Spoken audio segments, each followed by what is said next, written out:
สบายดีทุกคนวันนี้เราสิพามาเลาะในขอบเขตบ้านปากกดเนาะเป็นบ้านหนึ่งที่ขึ้นกับเมืองจอมเพชรแขวงหลวงพระบางบ้านนี้จะเป็นบ้านส่วนเราให้น้องกึมมุเนาะบ้านเฮือนที่อาศัยอยู่ตามเขตนอกหรือว่าชนบทแค่นี้จะบ่ค่อยมีสัญญาณหรือว่ามีไฟฟ้าเนาะ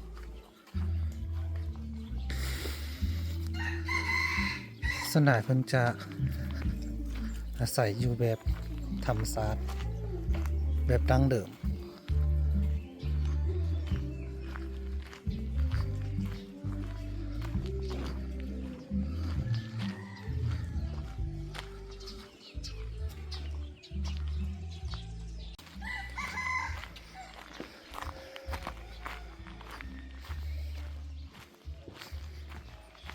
บ้านนี้ก็จะเป็นบ้านหนึ่งที่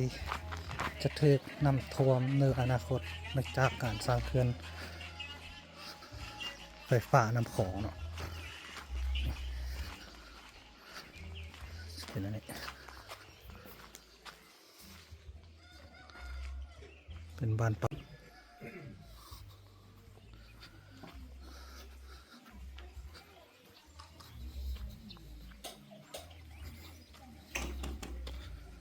ส่วนใหญ่บ้านเฮือนจะตั้งยังใหญ่กันไปตามร่องภูหรือว่าตามเข้มตีนภูเนาะ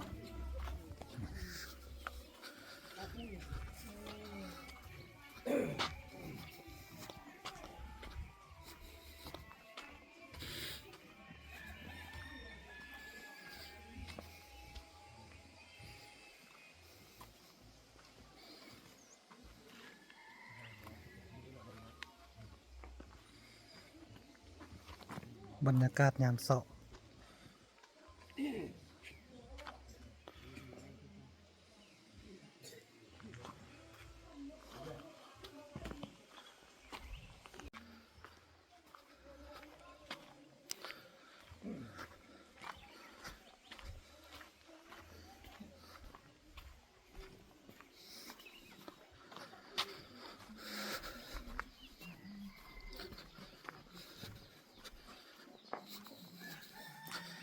ตามเราสังเกตเห็นวิถีชีวิตหรือว่าการเป็นอยู่จะอาศัยแบบธรรมชาติเลยเขตนี้จะห่างไกลจากเมืองอยู่ประมาณ5-60 กิโลเมตรจะออกเป็นเขตนอกจะเป็นเขตชายแดนระหว่างเมืองจอมเพชรกับเมืองงาเนาะแขวงอุดมไซกับแขวงหลวงพระบาง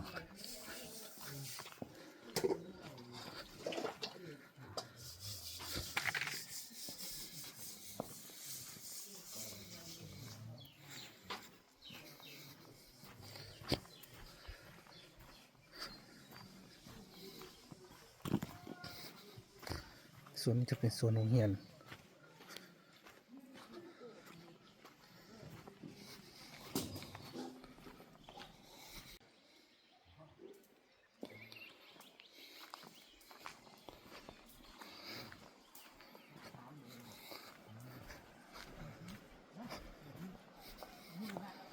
บ้านนี้ก็จะเป็นบ้านหนึ่งที่ติดกับแคมป์ของเนาะเพราะว่าจะถูก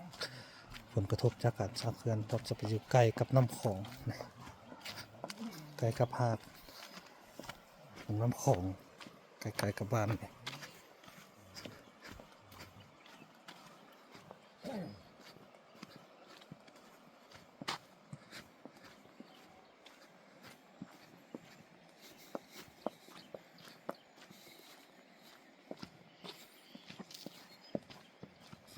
ขายอันนี้มันขายข้าวปุ้นว่ะมันโอ้ขายเป็นชุดเลยว่ะเป็นทุ่งเป็นทุ่งเป็นทงเลยเนาะทงเท่าไหร่อ่ะทุ่งอันนี้ทุ่ง2,000อันนี้ทุ่ง5,000โอ้มื้อนี้เขามาลงตลาดบ่นั่นแหละโอ้เปิดเข็มน้ำโอ้ยเข็มน้ำเนาะมื้อนี้จะไปเบิ่งเกี่ยวกับการลงตลาดนัดหรือว่าเขาจะนัดกันลงเนาะสวนครัวหรือว่าส ส่วนปลูกผักกระเจ้าที่ปลูกตามชายหาดเข็มแม่น้ำโขงเขตทางเหนือจะเป็นเขตห้วยหิ่งน่าจะขึ้นกับแขวงอุดมไซละ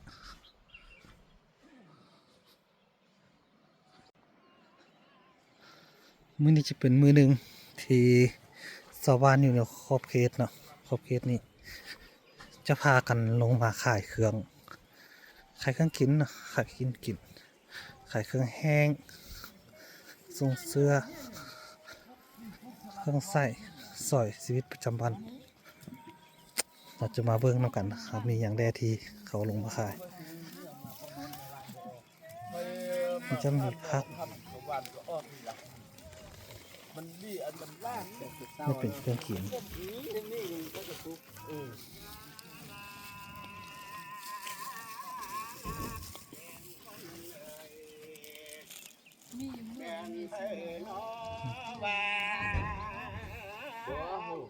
ไปซื้ออายุ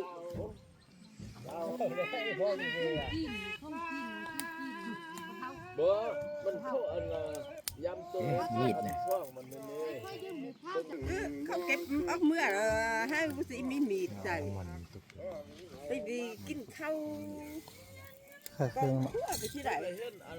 เอาข้าวแม่เมื่อแล้วก็เมื่อกินให้บ่ได้อีใดอันเห็นน้ำเชื่องอ่ะผู้เดียวตอนมียิงช่องคน นี่จะเป็นท่าเรือ ที่จอดเทียบท่าว่าเอาเครื่องมาขายเนาะ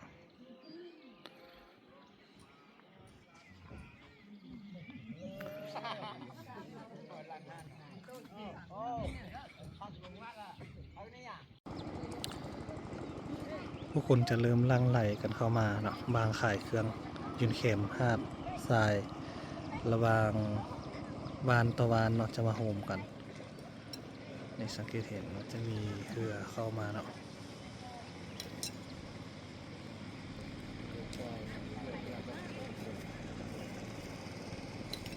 แต่ทิศใต้ทิศเหนือมันจะมาโฮมกัน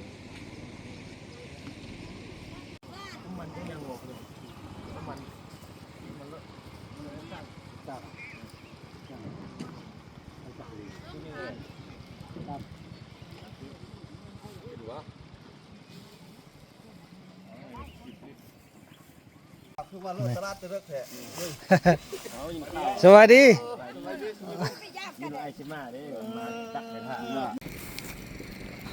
หลังจากเขาลงมาเบิ้งนั่นน่ะการขายเครื่องเนาะเขาก็จะได้เครื่องติดใหม่ติดมือมาบอกว่าจะเป็นฝาเป็นเครื่องใส่ของซอยเขาจะได้มาคนละอย่างเนาะคนละอย่าง2 อย่างเมื่อผู้คนกำลังลั่งไหลหรือว่าย่างเข้ามาไปหาบนจุดขายเครื่องหรือว่าจุดเด็กเวียนสินค้าขอบเขตวันนี้เขาจะลั่งไหลลงมา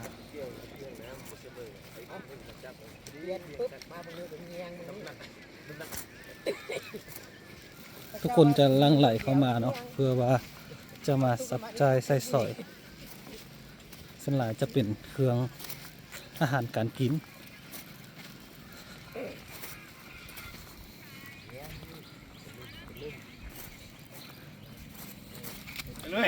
ผู้สาว